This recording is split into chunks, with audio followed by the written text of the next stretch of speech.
Welcome back to another Reddit Excel video where I'm going to be going through some problems on Reddit regarding Excel, and I'm just going to be trying to solve them and just hopefully give some tips and pointers of what I would do and how to maybe go a little step further as well and actually improve it. So if you like these videos, just don't forget to drop a like. Let's get into it.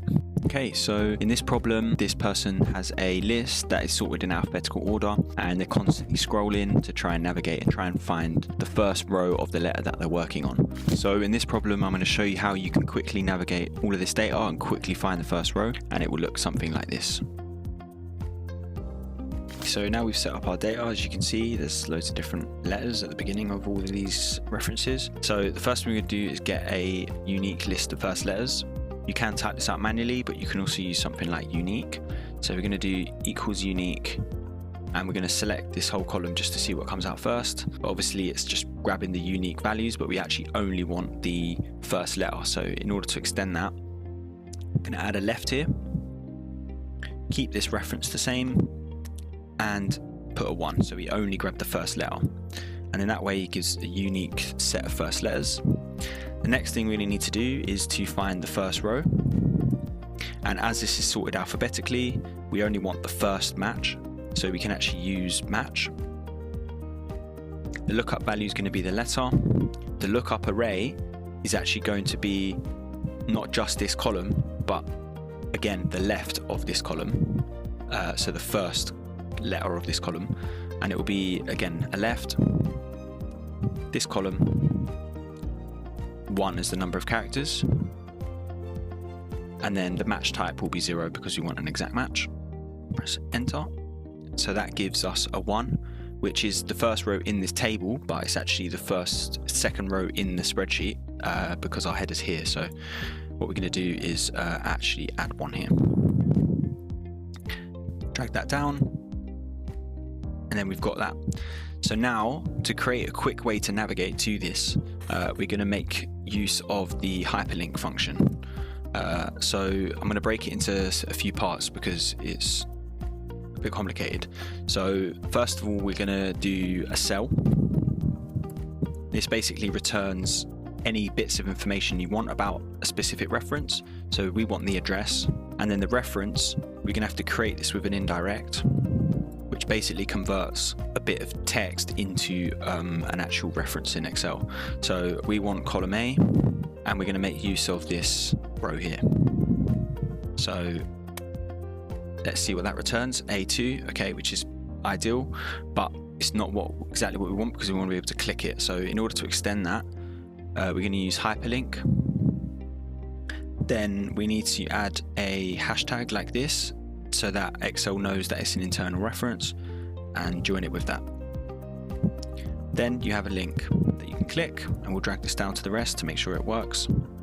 And as you can see, it takes us straight to the first cell. This is also now a good chance to show you some quick keyboard shortcuts. So if you are scrolling like this and you want to get to the bottom quickly, you can make the use of Control and then any of the direction keys. So if we press Control down, it takes us to the last populated cell. And if we press Control right, it will take us to the last populated cell in that direction. If we also want to highlight at the same time, you can press Control Shift and then any direction key. So left would highlight all of this, and then up as well would do that. So in this solution, I'm going to show you how to make your conditional formatting work for partial matches like this.